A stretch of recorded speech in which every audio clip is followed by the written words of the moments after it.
السلام عليكم ورحمة الله وبركاته، أحبائي أعزائي المشاهدين، والصلاة والسلام على أشرف المرسلين أبو القاسم محمد صلى الله عليه وسلم.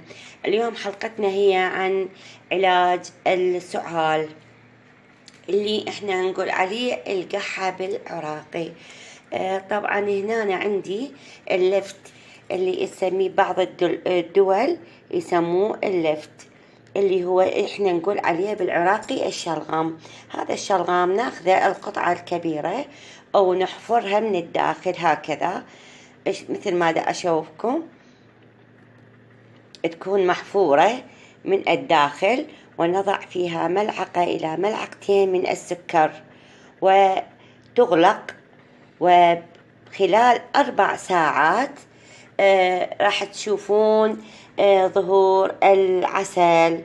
طبعا بعد مرور أني قبل 4 ساعات عملته، وحبيت أشوف لكم السكر اللي بداخل اللفت بعد ما حفرنا، مثل ما تشوفون محفورة.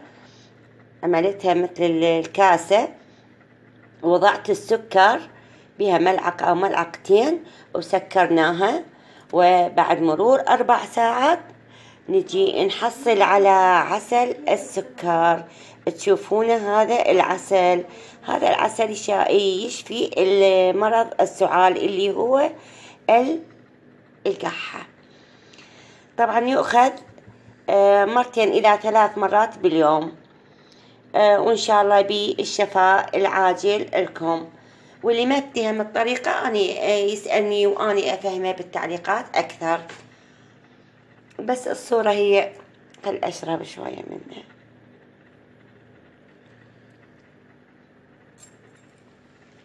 طبعا كلش لذيذ. المهم نجي هنا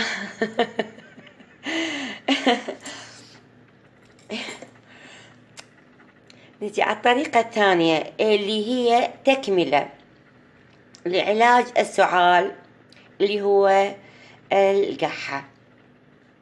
يدهن صدر المصاب بزيت الزيتون، وبعدها يغلف بجريدة أفضل، وبعدها تلبس الفانيلة أو التيشيرت، وبعدها ينام ليلا. هذه الشغلة تكون ليلا قبل النوم، وبعد بالصباح راح يرفع الجريدة أكيد، يرجع على ملابسه عادي. راح تحسون براحة بالتنفس، حتى حالتكم النفسية تكون مرتاحة، وتروح كل العراقيل الموجودة بالجهاز التنفسي تخف إلى درجة كبيرة. وهذه عن تجربة، طبعا جربتها قبل 2 يوم والحمد لله جابت نتيجة، وحبيت أوصل لكم الفكرة. وربي يشافيكم ويبعد عنكم الأمراض. واللي شاهدنا أول مرة يشترك ويانا ويفعل الجرس حتى توصل بقية المنشورات، ويدوسلنا لايك ويعمل شير للأصدقاء والأحبة حتى يستفادون من عنده. وأني أكون ممتنة لكم حبايبي. أترككم برعاية الرحمن، ومع ألف سلامة. أنا راشيل آرت.